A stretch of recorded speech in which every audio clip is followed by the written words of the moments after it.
Assalamualaikum dan selamat sejahtera kepada semua murid tahun 6. Hari ini kita ada penerangan ataupun taklimat tentang pentafsiran psikometrik untuk murid tahun 6 ya. Pagi ni, dan selepas rehat kamu akan ada pelaksanaan psikometrik di mana kamu akan menjawab soalan-soalan psikometrik. Sebelum tu cikgu akan terangkan sedikit apa dia psikometrik. Kita teruskan. Definisi pentafsiran psikometrik.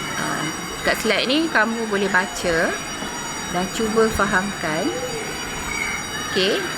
apa dia psikometrik.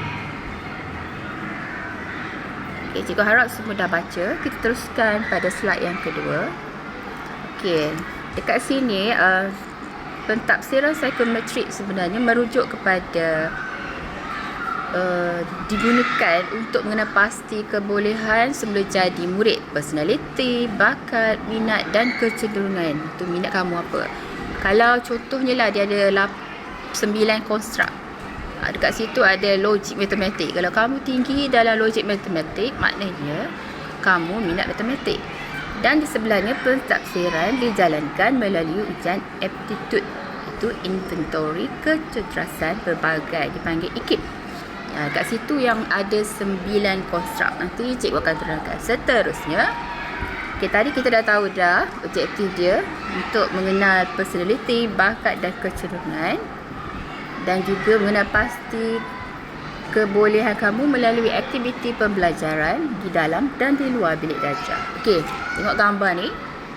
Pentafsiran psikometrik tahun 6 dekat situ untuk melihatkan kecenderungan murid. Ada 3 bahagian, iaitu bidang pembelajaran, aliran persekolahan dan bidang pekerjaan. Jadi untuk IKIP tahun ni dia amat berbeza dengan yang sebelumnya, pentafsiran psikometrik. Sebelum tu cikgu terangkan siapa yang mengarahkan supaya diadakan ujian aptitude ni ya, ataupun kita panggil pentafsiran psikometrik. Disediakan oleh Lembaga Peperiksaan Malaysia. Ujian ini adalah khas untuk murid tahun 6 dan juga sebelum ni telah dijalankan untuk murid tahun 4 dan tahun 5. Tapi soalan dia berbeza sedikit. Dan diuruskan oleh cikgu Cikgu Rozita dan Cikgu Siti Zahaya. Seterusnya, untuk pengetahuan kamu semua, semua murid tahun 6 adalah wajib untuk menduduki pentafsiran psikometrik ni. Sebab keputusannya akan menentukan pembahagian kelas kamu di sekolah menengah ataupun bagi yang masuk ke sekolah asrama penuh. Sijil dia akan menentukan sama ada dia ada 20 markah menentukan kelayakan kamu. Kita tengok bermula ada tahun 2023 ada penambahan bagi item untuk soalan psikometrik tahun ni.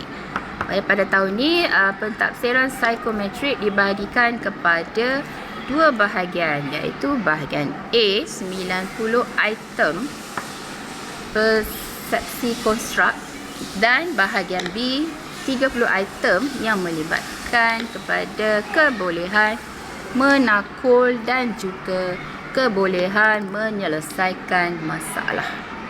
Seterusnya kita pergi kepada slide seterusnya. Tadi cikgu dah terangkan bahagian A ada 90 soalan. Kamu hanya perlu menjawab ya atau tidak. Baca soalan dengan betul dan jawab ya atau tidak. Setelah habis jawab 90 soalan, kamu pergi ke bahagian B yang terdiri daripada 30 item mewakili kemahiran menakul dan kemahiran menyelesaikan masalah. Setiap konstruk bahagian A mengandungi 10 item dan setiap kemahiran di bahagian B mengandungi 15 item. Jadi mesti ada yang tertanya, kemahiran menakul apa dia? Kemahiran menyelesaikan masalah apa dia? Cikgu rasa kamu mesti dah faham ya, apa dia kemahiran menakul dan kemahiran menyelesaikan masalah.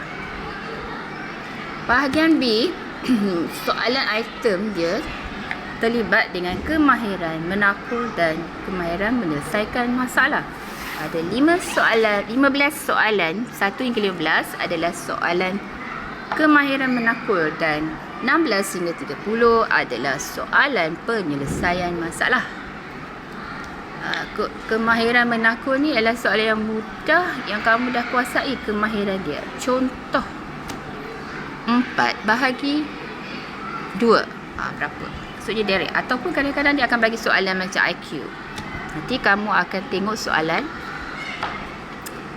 di soalan yang sebenar cikgu bagi. Untuk kemahiran menyelesaikan masalah, dia lebih kepada soalan berayat seperti matematik. Contohlah, Amin dan Ali telah membeli 10 bungkus nasi lemak dengan harga 1 bungkus RM2.50. Kemudian, mereka menjual dengan harga RM4. Berapakah keuntungan yang didapati hasil daripada jualan nasi lemak tadi? Lebih kurang macam tu lah. Okey, seterusnya kita pergi pada kemahiran menakul lah. Tadi cikgu dah terangkan, ya. Kemahiran menakul merupakan kebolehan kognitif yang melibatkan pemikiran secara sistematik dan abstrak. Okay, seterusnya kita pergi pada kemahiran menyelesaikan masalah. Cikgu dah bagi contoh-contoh dia tadi. Kemahiran penyelesaian masalah dia lebih banyak berayat. Nanti lebih kepada soalan matematik ataupun soalan sains. Seterusnya, kamu nampak dekat gambar, dekat slide tu, itu adalah kertas jawapan untuk tahun lepas. Tahun-tahun sebelum ni lah. Dia hanya ada 1 hingga 90 soalan sahaja. Kamu perlu jawab ya atau tidak. Dan pastikan nombor yang kamu tanda tu adalah nombor yang betul. Kalau nombor 1, nombor 1. Kalau nombor 2, nombor 2. Nanti tersalah personality. Contoh, kita tengok dekat kertas soal jawapan ni, dia bagi nombor 1, 2 ke bawah kan. Jadi kamu ikut tu. Jangan pula melintang 1 dan 2. Tengok nombor 2. Tengok nombor 2. Maaf Tengok nombor dulu. Okay, sekarang cuba tengok kat ujung sekali. Ada WLLM intra tu. Itu adalah 9 konstruk personality kamu nanti. Untuk kita, seterusnya kita tengok kertas jawapan untuk tahun ni. Ini adalah yang terbaru. Tadi kita dah tahu, cikgu pun dah terangkan, dibahagikan kepada 2 bahagian, A dan B. 1 hingga 90 ialah bahagian A. Kamu jawab dulu. Tanda hitamkan ataupun bulatkan boleh. Untuk bahagian B, dia ada 1 hingga 30 soalan dan tanda pada nombor yang betul. Dan jangan tanda jawapan. Contohnya nombor 1, kamu tanda 2 jawapan. Salah lah Dia nak 1 jawapan sahaja. Kalaulah kamu tak tahu nak jawab, jangan biarkan kosong. Kamu tanda sahajalah mana-mana. Okey, seterusnya itu adalah contoh sijil setelah cikgu dengan Cikgu Rohaya key in data. Kamu akan dapat sijil dengan lambang sekolah dan lambang KPM. Cikgu akan serahkan. Ingat, sijil ni sangat penting untuk kamu naik ke sekolah menengah. Okey, yang ni kamu boleh baca sendiri. Tak perlu risau. Dia tidak ada memberi markah A, B atau C dan tak ada gagal. Sebab dia tentang diri kamu. Okey, ujian ni untuk melihat pencapaian personaliti kamu adakah berubah daripada darjah 1 sehingga dah remaja. Adakah kamu masih lagi tidak menguasai ataupun masih lagi macam tu personaliti tak berkembang. Maksudnya ada masalah kat situ. Okey, seterusnya. Tadi kita dah cakap untuk melihat ujian ni adalah untuk melihat bidang pembelajaran, aliran persekolahan dan bidang pekerjaan. Apakah tujuan dan kursus IKIP? Tadi cikgu dah terangkan tapi ini lebih mendalam. Dia direka bentuk untuk mengenal pasti sama ada murid memiliki kecerdasan berikut.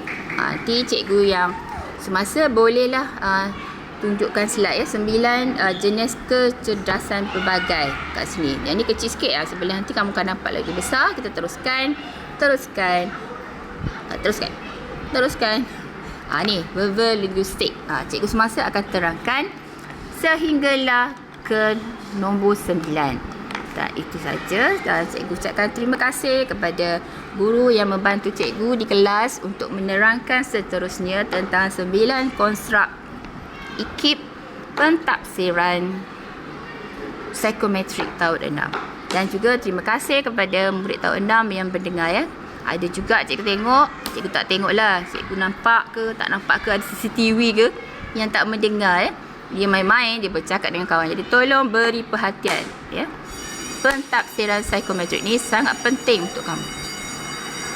Okey, seterusnya nanti cikgu kamu akan terangkanlah cikgu semasa ya. Dan sampailah ke 9. Sekian, terima kasih. Betul ke kat tadi rakam ke? Penat bercakap. Rakam pun apa? Apa tu? Oh, recorder. Boleh tak Kak nak pasang balik? Ke Kak tak rakam? Penat bercakap. Dah stop dah? Ke tak stop? Mana tadi buka balik? Okay.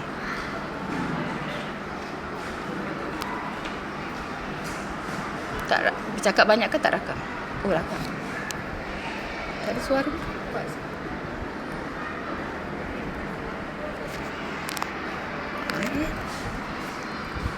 Dia dekat sini. Playback. Ni. Macam nak play dia? Tak buka. Macam mana tak dia bagi 11 minit. 11 minit bercakap ni. Macam mana buka dia? Tak ada lah. Voice Recording. tak ada pun. Penat je. Tadi kita nampak tadi dia berjalan.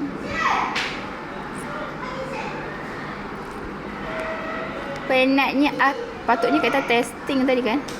Ni rakam. Dia tadi kita tekan dia tadi terus.